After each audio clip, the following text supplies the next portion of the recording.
Hi! So what I'm trying to do with this video is summarize one of my favorite DDO forum posts. And that DDO forum post is by Sam X. It's called How to Solve the Shroud Puzzles for Yourself. Now, if you want to check out this forum post, I have a link that goes directly to it on bonnyview.com in the link section. That's by Sam X, How to Solve the Shroud Puzzles for Yourself. It has all the information that you need to know to learn how to do the puzzles and links to a practice tool, the practice tool that I'm using in this video. So if you want to, you can just stop watching this video right now and go directly to reading. So another reason why I learned how to do shroud puzzles for myself, okay, because the solver works, you know, it definitely works. But the problem I have is I am clumsy in real life. I have 4 dexterity. I'm not really good with Lara Croft things or Mario skills. So when I would get a solution from a solver on how to do a shroud puzzle, especially something really big like the 5x5s, inevitably I would land on the wrong button. I would not aim properly. I would jump off tippy tumble style and land, you know, in Idaho instead of on the button I wanted to actually land upon. And that would ruin my solution. So then I would have to go look up a revised solution for the puzzle, and time would pass, and then I wouldn't get the puzzle done. And someone would have to come along and solve it anyhow, and then I felt like it was a waste of time, and I felt like a lack of, I felt like a failure as a DDO shrouder. So I decided to try to learn how to do them, and that's when I came across a Sam X puzzle. It turned out to be pretty straightforward, and once with a little bit of practice, you know, it can become second nature. And then if you're like me and you're naturally clumsy in real life, then that's the only time waster you have to worry about, is how to like resolve the mistakes you make for yourself. But you know, once you understand how, it's not that big of a deal, and it fills you with confidence and joy. I think sometimes people want to like see how stuff works to help them learn it rather than just read words and see a couple of screenshots. But everything you need to know is in that forum post. For any kind of lights out puzzle, you kind of have to pick an arbitrary top and a bottom. I'm using the web version of the practice solver on perfectweb.org. There's also app versions for your mobile device. I think it's Android and iPhone compatible. I'm picking, you know, top, bottom because this is a web browser. When you're actually in Shroud and doing puzzles, the layout of the room might, you know, kind of shape which side you pick as top, which side you pick as the bottom. You know, there's no like fixed, this is always the top, this is always the bottom. It's arbitrary and everything still works fine. Just stay consistent with what's the top, stay consistent with what's the bottom, you know, and everything will work out fine. The other principle I want to talk about is in any lights out puzzle, it's all about states. It's very binary. Things are either on or they're off. You click a button that is on, it turns off, and the adjacent cardinal directions will change state as well. That means any button to the north, south, that's not right. This is not south. Any button to the north, south, east, or west of that button that you have clicked is going to change state as well. So those are the rules you're basically working with in doing these lights out puzzles, alright? When you click on a button, it kind of changes state. Now, I'm doing a 4x4 first, because the 4x4 is the simplest type of lights out puzzle. You only need to know one rule to do a 4x4. And this rule applies to the other types of lights out puzzles as well, to the 3x3s and the 5x5s. But those other types of puzzles have an added layer of complexity. They have more than one rule that apply to them. But 4x4s have one rule, and that rule is, if something is not lit, click the button below it. If something is not lit, this isn't lit, click the button below it. If something is not lit, click the button below it. Something is not lit, click the button below it. Alright, so I'm going to solve this puzzle. This is not lit, I'm clicking below it. Alright, this is not lit now, I'm clicking below it. These two are not lit, I'm clicking below it, and I've solved the puzzle. Alright, it's that simple. It's that simple. So you're just picking your top, you're picking your bottom, you work from top to bottom, and if something isn't lit, you click the button below it, and your 4x4 will be done. Let's do another. Alright, this isn't lit, I'm clicking the button below it. This whole row isn't lit, I'm clicking all the buttons below that row. This button isn't lit. I'm clicking below it, and the puzzle is solved. Okay, let's do one more. Ta-da! This time I'm going to choose this as my top, and this is my bottom. So these two aren't lit. I'm clicking the two below it. Alright, these two aren't lit. I'm clicking the two below it. On this row, 3 aren't lit, so I'm clicking those 3. Ta-da! Puzzle is solved. So you see that it doesn't really matter which direction you pick as top and as bottom. You just work from your top to your bottom, clicking on the buttons below the unlit buttons, and it will be solved. Alright? So that's a 4x4. It's very easy, right? Doesn't that look easy? It's simple, so you can do that, right? Now the next puzzle I'm going to do is a 3x3. This is still the same principle of if a button isn't lit, click the button below it. But once you get to the last row, there may be some unlit buttons, and then you have to add on that layer of complexity and make choices of what to do next. And then, based on making the correct choice next, you can solve the puzzle. Alright? And that might be scary from description.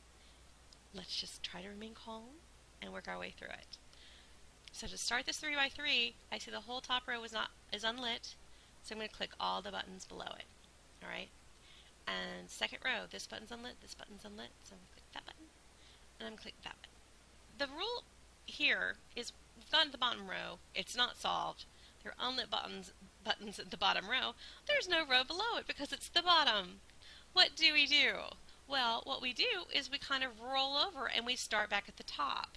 So for 3x3s and 5x5s, traditionally you solve them by working your way from top to bottom through the puzzle twice. So 4x4s, you only have to work from top to bottom once. 3x3s and 5x5s, unless you get a really simple one, you usually have to work through them twice. If you make a mistake, you might have to work through them more than twice. But it'll be okay, because once you've gotten enough practice, you can figure out how to correct your mistakes on the fly, and it's not a big deal. If a tile in the bottom row is unlit, then you need to push the button above it in the top row and its neighboring buttons. Now, that's hard to kind of wrap your brain around sometimes, I think. So let's say if I did this, if all these are unlit in the bottom row, let me do these,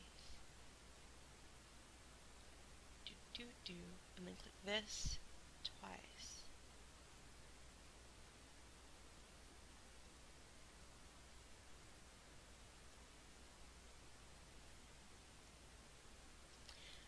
You just saw me kind of go through the steps of doing it, and that might have been confusing. But here's the dealio. Rather than doing what I just did, because with that principle of, oh, let me edit this back to where it was. Clicking the buttons, if a button is unlit in the bottom row, and then going back to the top and clicking those buttons and the ones adjacent, you'll notice, like in this 3x3, when I did it, I ended up having to click on some buttons multiple times. Alright? So some things kind of cancel each other out when you're solving these 3x3s or these 5x5s. So what kind of winds up being easier to do is just memorizing the patterns with once the steps that cancel each other out have been accounted for, memorizing the one button or the two buttons or the three buttons you have to step on to solve for the puzzle. Alright? So instead of like having to like think through it like I just did, you can just memorize one of 6 patterns that based off of the bottom row that you do the top row. And those patterns are screenshotted on the Samex forum post. I am going to flash a screenshot here that you can also see. So there's 6 different patterns, and they're all based on what is lit in the bottom row when you get to the bottom row of the 3x3. Alright? There's nothing lit here. So because there's nothing lit here, normally I would click all 3 of these and the adjacent ones. But that turns out to be, I only need to click the middle button on the top row. That's what it boils down to. And then I solve from top to bottom as normal. So, and it's solved. Now, hopefully that wasn't too confusing. I'm going to do another puzzle. Alright, just click there. click below the unlit, click below the unlit, click below the unlit. Alright, we have a different bottom row now. Instead of there being no buttons lit, there's one unlit button. So keeping with that rule that if it's an unlit button, go to the top row and click opposite the unlit button and the adjacent. Alright?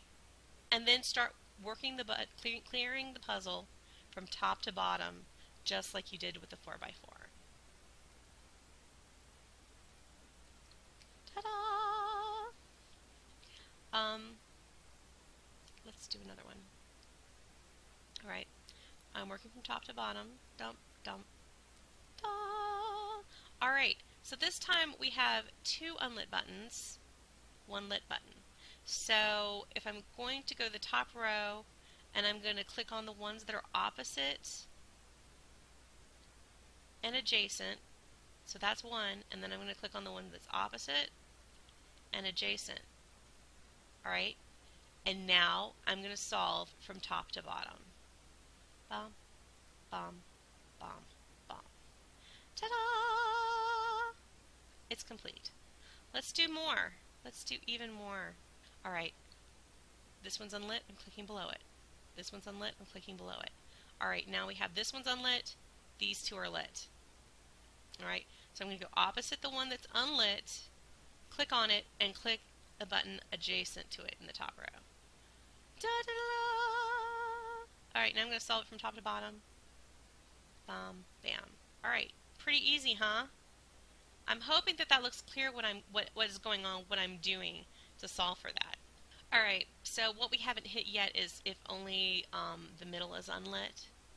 Alright, if only the middle is unlit, go to the top row and click the one opposite the unlit button, and then click on the top row the adjacent buttons. So this effectively works out that if only the middle is unlit down here, you basically click each of the top row once. Alright, and then I just have to solve from top down, and that solved the puzzle. Let me edit in another thing. Did we do this with only the middle lit? I don't know. I don't think we've done this many. So with only the middle lit, I'm going to go to the top row, the opposite of this one, and click adjacent spot. I'm going to go opposite this one, click the adjacent spot. Alright, and then I'm going to solve from top to bottom, just like I was doing a 4x4. Doop, doop, it's solved. Alright, that is how 3x3s work. Alright, so you start out just like it's a 4x4, work it from top to bottom by, if a button is unlit, step on the button below it. Then, if you get to the bottom row and it's not solved, you read the bottom row to see what is unlit.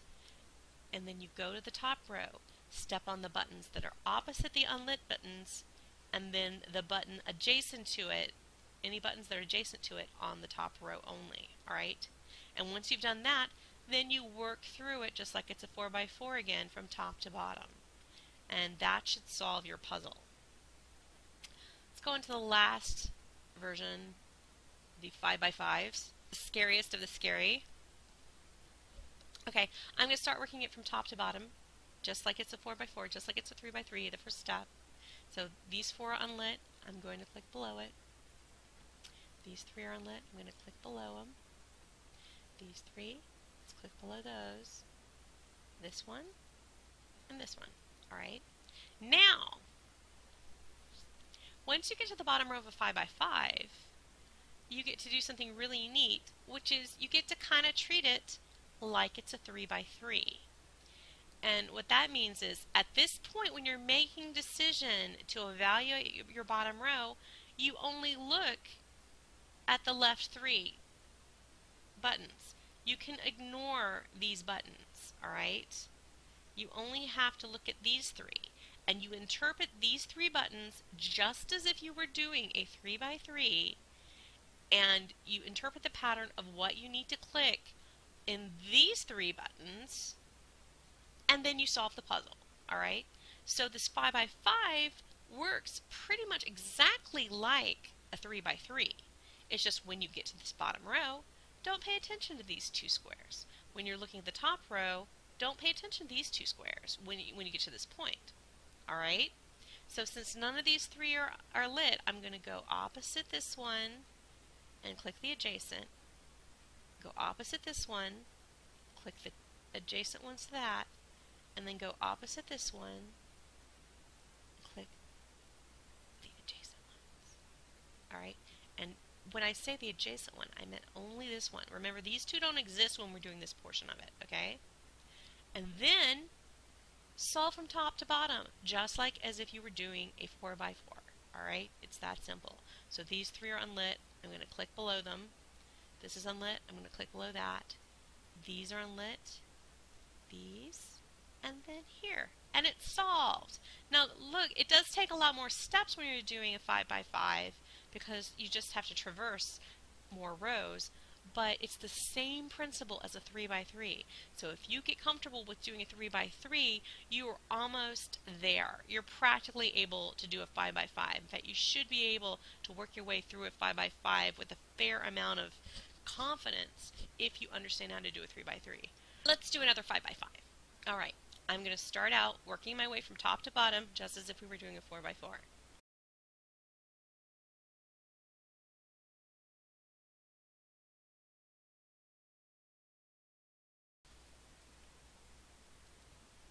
Alright, I've reached the bottom row. Like I said before, let's discount these two. We only care about the three buttons on the left, alright? This one is lit, these two are unlit. So this one's unlit, I'm going to go over here, click this and the adjacent. This one's unlit, I'm going to click this and the adjacent. Remember, these two don't exist. These two don't exist once we're doing this step, alright? Now, we've completed the bridge step, so now all we have to do is work from top to bottom again. So this is unlit, I'm going to click below it, unlit, click below it, unlit, click below it, unlit, click below it, unlit, click below it, unlit, click below it, unlit, click below it, unlit, click below it, unlit, click below it, unlit, click below it, and then this is unlit, and I'm clicking below it, and I'm solved. See? It's really simple, alright? So the only kind of hump here when you're doing a 3x3 or a 5x5 is getting comfortable with this bridge step, alright? Because it's basically solving the Shroud puzzles when they're 3x3s or 5x5s are just doing a 4x4, the same step you use for doing a 4x4, doing the bridge, and then treating it just like you were solving another 4x4. It's like doing a 4x4 sandwich kind of thing. I don't know. Maybe not a sandwich kind of thing because a 4x4 sandwich implies that the 4x4 is in the middle when really the bridge is in the middle. It's a bridge sandwich, but 4x4 is the bread. I hope that makes sense. Let's do another one. Alright, these three are unlit. I'm clicking below them. This one's unlit, clicking below it. This one's unlit, clicking below it.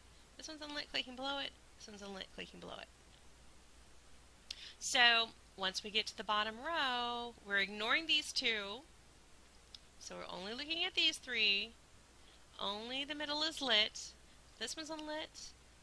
I'm going to the top row and clicking opposite it, and I'm clicking on the adjacent. This one is unlit. I'm going to the opposite, and I'm clicking on the adjacent. Remember the top row. These two don't exist. Alright?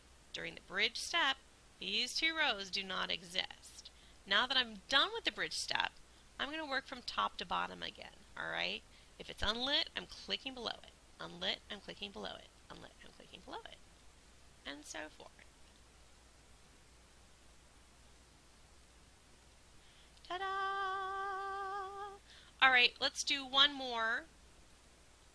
And this time I'm going to treat this as the top, and I'm going to treat this as the bottom. Alright?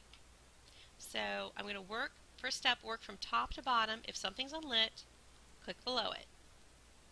Bam, bam, bam, bam, bam, bam, bam, bam, bam, bam, bam. Alright, so I'm ignoring these two. I'm going to ignore these two. I only care about these three buttons and these three buttons right now. Alright, this one's unlit. I'm clicking opposite and the one adjacent it in the top row. This one's unlit. I'm clicking opposite and adjacent to it in the top row. And now I'm going to treat it by like a 4x4 again because I'm complete with the bridge step. And if this is unlit, I'm going to click below it. Unlit, I'm clicking below it. Alright. Bam, bam, bam, bam, bam, bam. Ta-da! Hoo-ha! Alright, one more. Alright, I'm working my way down. Oops! I jumped the wrong spot. What do I do? What do I do? Well, if you catch yourself and realize it, just jump in place and continue with what you were doing. If not, don't panic, alright? If not, just keep working through from top to bottom. Keep looking at the rows. See what is unlit in the row above you and step on the buttons underneath it. And it'll still work out, alright? Sometimes if you make a mistake like that, if you're tippy tumbles and clumsy like me, you might go through these steps of like solving for the 4x4, doing the bridge step, then solving like as if it was a 4x4 again, and then get to the bottom row and uh-oh, it's still not solved. Just go through the bridge step again, alright? Because what that means is you accidentally stepped somewhere and you didn't notice it when you did it as you were doing the solver steps. It's not that the steps are wrong necessarily. It's that you click something wrong, but you can just go through the steps again and you can still solve the puzzle. It'll be okay. Just don't panic. Now, I've gotten to the bottom row. I'm only looking at these three. I don't care about these three. I mean, these two on the bottom row. I only care about these three. I don't care about these two. There's nothing lit here, so I'm going to go opposite and adjacent to it in the top row. This one, I'm going to go opposite, adjacent to it in the top row. This one, I'm going to go opposite and adjacent to it in the top row. Remembering that I don't care about these two. These two do not exist when I'm doing the bridge step. Alright? The bridge step is done now. I'm going to work it like it was a 4x4 from the top to bottom. Doop, doop, doop, doop, doop, doop, doop. Solved. Okay, so this is the initial draft version of the video tutorial of how to do Shroud puzzles for yourself. Again, it's based off of the SamX forum post and the DDO forums. If you want to see links to this practice solver or to the original forum post, go to bonnieview.com and go to the link section because they are both there. They have always been there. Read them, practice them, enjoy doing Shroud puzzles for yourself. Thanks for watching and have a great Shroud.